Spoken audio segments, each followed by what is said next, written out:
So you've just got a multi-material unit for your 3D printer so you can do multicolor prints, but you're shocked to see the amount of filament waste which is produced during these prints. So in today's video, I'm going to show you all the ways you can optimize your settings to reduce your filament waste.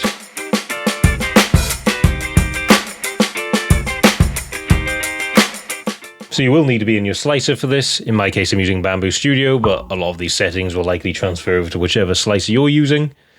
So if you've got a model like this cute little Triceratops, as you can see, it's multicolor. There is an argument to say that most multicolor prints could be multi-part, but if you aren't the one who's designed it, then you might not be able to separate it into parts, and you might find this easier to print something in multicolor so you don't have to assemble everything.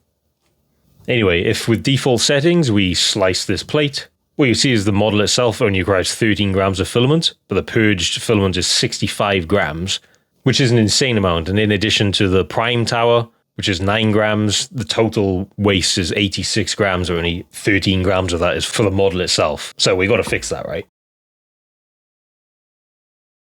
So the easiest way to mitigate the waste produced is to just print more copies of your model, because no matter how many copies you're printing, the same amount of purged waste is produced. So if you right-click on your model, there is an option here to fill bed with copies. You can do that if you want, but you might not want that many. Like here, it's like 20. But as an example, if I slice this plate now, as you can see, the purged waste is the same. It's the same amount of purged waste, 65 grams. Now the model usage is 220 grams, which is a lot. However, the ratio between the model and the purged waste is much better now. So whilst you haven't reduced the purged waste using this method, it does seem a bit better to print this way. To be honest, in almost all cases, if you're printing a multicolor model, then you should print multiple models at the same time. You might not need that many models, but if you're planning to sell them at craft markets, for example, then it's always a good idea to fill the plate with these. I'm actually going to remove that many. I don't want that many. If instead you just want a set amount, you can right click and then click on clone, or you can do Control K as a shortcut. I'm going to say I want 6 in total, so clone it 5 times. And then you can right click on the build plate and press arrange, and this will arrange them in an efficient way for the printer to process them. So if I slice this instead, it'll be the same story as before, but just to check. So like 80 grams for the model and then 65 grams for the purged. So the two ways that have the biggest impact on reducing filament waste are using flush objects and also reducing the purging volumes. So if you want to use a flush object, which is basically any other model you want to add to your build plate, and then the colors will purge into this object, as well as a small amount being purged into the poop chute of the printer, instead of just all going into the poop chute. So if you don't mind what color this extra object is, this is a great way to reduce filament waste, and it's probably the best way. You can use whatever you want for this. I usually use a fidget toy, for example, because I sell these at my craft markets, but you can use things which are useful to you or functional to you, such as storage containers or phone holders, for example. So the way to do this, you have to add an object. So if you click add here at the top, it lets you add another object to the plate. So for example, I want to use this infinity cube as a flush object. I'm just going to click arrange again so it arranges it properly. So if you right click on the object, you can see there's purge options here. So purge into objects infill and purge into object. And then purge into object support, which is always turned on by default because this doesn't affect your model at least. It just purges a little bit into supports if you're using them. So you want to tick purge into this object and purge into objects infill. Another way to access this is through the objects tab here. So you click on the object you want. So in this case, the infinity cube, and go to others. You can do this here as well. This is where I usually prefer to do it because it's quicker. Purge into objects infill and purge into this object. So now if I slice, you can see that the purge waste is much lower now. So instead of 65 grams of purge waste, now we've got around 40 grams. Obviously the caveat to that is now we've increased the total filament usage. However, for me, if the flush object is something useful to you also, then I don't see this as waste. I just see this as saving time printing it separately in monocolor, for example. Now I've got a cool, unique, multicolor fidget toy. Look, you can see it's a green and white gradient, which is pretty cool. You can also use multiple flush objects if you want. So for example, I could just have 2 of these infinity cubes and reduce the filament waste even more. Again, it would increase the total filament usage, but at least the purge waste would be much lower. However, there is one more thing I want to show you with flush objects, which is to maximize their efficiency. Essentially, you want the flush object to be at least equal height to the final color change in the main model. And the way you can check this is using this green bar on the side in your slice preview. And the best way to check it is just to see at which point the prime tower stops growing. So if I scroll it down, you can see these last couple of layers, it's not moving, so there's no color changes happening. It's just the white of the top of this horn. You scroll it down, layer 128, which is what the 128 means, is the final layer of color change happens, and the number below is the height of the main model, so 25.6 millimeters. So essentially, if your flush object is not at least that tall, then it's not operating as an optimal flush object. So you can change the size of it to match that. So 25.6 is the height we want. So if we check, so you go on the size or scale, or you can check at the bottom here, it's currently 21 millimeters tall. However, we want it to be 25.6. So I'll leave uniform scale on to not mess anything up. Change it to 25.6. Obviously, this will increase overall filament usage because you've made the object larger. And then slice again. So before, the purge weight was around 38 grams, I believe. Now it's 21.9. So as you can see, that made a huge difference just changing the height of the flush object. And again, you have increased the total filament usage. But like I said before, to me, that's much better than just purging filament into the poop bin. I am quickly turning on the supports for the infinity cube, so it starts moaning at me that the infinity cube has floating regions. And as I previously mentioned, the other main way to reduce filament waste is by adjusting the purging volumes. So if you're not sure where those are, you can find them here, next to Project Filaments, purging volumes. So depending on which version of Bamboo Studio or other slicer you're using, it might be called that, but it is purging or flushing volumes. So if you click on it, you can see all the volumes that are purged between each color change. However, the default is set to 1, which for certain color combinations is overkill, especially light colors to other light colors or light colors to dark colors in particular. However, dark colors to light colors are the ones you have to be most aware of in terms of color bleeding, which can ruin the look of your print. For example, black is notorious for this. Specifically, black to white transitions are the most difficult. In terms of the amount of filament you have to flush, so higher volumes are needed there. If you want to know exactly what you can change these numbers to in order to minimize waste, you can print something like this, which is a flush test from MakerWorld. And basically what it shows you is this is a color change between black and white. And it shows you at what point you can change the number to so it isn't wasting too much filament. Black to white is probably the one you need the highest number for, but the default you can see here is set to 600, whereas this is showing that you can realistically set it between 400 and 500 and get the same result. Obviously, you can print some of these yourself. I'll leave the model link in the description below. However, you'll likely have to play around with the purging volumes and see which ones work best for you. As I was saying, the default multiplier of 1 is too high for most colors.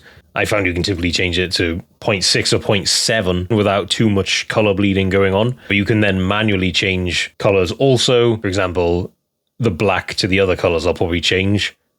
For instance, I'll probably set the black to green to around 400. And as I showed earlier with the flush test, 500 should be okay for black to white. And then you can click OK. So now if I slice, you should see the purging volume has gone down a lot. And there you go, you can see the purge volume is down to 9 grams now, compared to 140 being used for all the models in total. So basically the purge weight is the same as the prime tower, which is great because this now makes you feel less terrible about the printing this multicolor model. There is one more thing I want to show you. Some of you might be wondering already why we even have the prime tower. So the purpose of the prime tower is to repressurize the nozzle after filament swaps. Because if you observe your printer when it swaps colors, it does it basically in floating in thin air above the poop chute. So it then needs to repressurize the nozzle against a solid surface in order to reduce the likelihood of like stringing and blobbing occurring on your main models. So it's typically not recommended to turn it off. However, you can turn it off if you want. So if you head to the Others tab, Prime Tower settings are here. By default, it's enabled when you've got a multicolor system, but you can turn it off. As you can see here, if you hover over the setting here, it says the wiping tower is used to clean up residue on the model and stabilize the nozzle pressure. If you do turn off the prime tower, you can no longer use flush objects. So with it turned off, if you now head to the objects tab and look at the flush object I have, the infinity cube, the purge into objects infill, these are all grayed out now. So you can't use flush objects in combination with the prime tower. Which is a bit weird to me. It would be nice if you could tell the software this flush object is now acting as my prime tower, but apparently not. So in order for this method to work, you do need the prime tower to be enabled. Another instance where you can't use the prime tower and therefore can't use flush objects is if you're using the variable layer height feature, which if you click on one of the models, for instance, this Triceratops here is the variable layer height option. So if I just activate it like this, you do get an error pop up. The prime tower is only supported if all objects have the same variable layer height, which if you've got different models on your build plate, such as the Infinity Cube and the Triceratops, it's impossible to get the layer heights exactly the same. You need to have the exact same model. So unfortunately, you can't use the variable layer height option with a flush object. So if you really need finer details for your models, then you're better off just changing the global layer height to something like 0.12 or 0.16 if using a 0.4 nozzle. However, you can reduce the size of the prime tower in order to get a little bit of filament waste back. So the way to do this is under the prime tower settings. The width is set here. This is essentially the setting you want to change. As you can see, it's grayed out. And that's because in newer versions of Bamboo Studio and other slicers, you have this rib wall around the prime tower. It's no longer a square or a rectangle, which is to improve its stability and apparently optimize the waste produced. So in order to actually edit the width, you have to turn off this rib wall. So 35 isn't necessary in my opinion. You can decrease it to between 10 and 20 millimeters. So for optimal filament waste, I'm going to change it to 10 millimeters, and then you can turn rib wall back on if you want to make it a perfect square instead of, if you turn it off, you can see it's going to be a weird rectangle. The other way to decrease the size of it in combination with this is to change the prime volumes of the filaments themselves. You have to do this in the filament settings though. Your project filaments are here, so you click on the three dots and then edit. The setting you want to change is the filament prime volume, which if you hover over it is the volume of material required to prime the extruder on the tower. So this is essentially how much filament is used after color changes to repressurize the nozzle on the prime tower. So by default, it's set to either 30 or 45 millimeters cubed, depending on the preset. However, if you want to match it with the width of the prime tower, you can set it to 10 or 20, depending on what you're using. So for example, I'll set it to 10. You can also then save this as your filament preset, so you don't have to do this every time. So click save. And as you can see, this changed the preset for the other two filaments too, because they're both PLA basic. And in the preview of the prime tower, which is this little square here, you can see that it looks visibly smaller now. So if I slice the plate now, we should see reduced filament usage for the prime tower. So before, the tower usage was around 9 grams, right? And now it's around 4 grams. So we've over halved the amount used for the prime tower. And as you can see, it is visibly smaller here. Yeah, and it's a bit of a convoluted way to change the size of the prime tower, but it's worth it if you want to save as much material as possible. So essentially, we reduced the filament waste in terms of purge waste from 65 grams down to 9 grams, which is huge, and also decreased the filament usage for the prime tower from around 9 grams also down to 4 grams. So massive filament savings can happen using these methods. You can save even more if you want by reducing the purging volumes even further. So if you've printed these flush calibration tests and you found that you can reduce them to even lower numbers, then you can obviously do that. At which point you're essentially completely eliminating the filament waste, which is great. And this is why multicolor prints don't need to be seen as so wasteful and pointless, because you can reduce the filament waste really low, even on a single nozzle, single tool head printer. So those were the main methods you can use to reduce filament waste in your multicolor prints. Let me know if you found any of these useful, or if you're already using some of these tips. And as a side point, what do you do with your filament waste? Do you throw it away immediately? Do you keep it in a box under your bed? Or do you melt it down into molds to make fun little trinkets, for example? Let me know all of that in the comments below. Anyway, I'd like to thank you all for watching. Don't forget to like and subscribe so you don't miss any of my new videos, and I'll see you in the next one. Bye!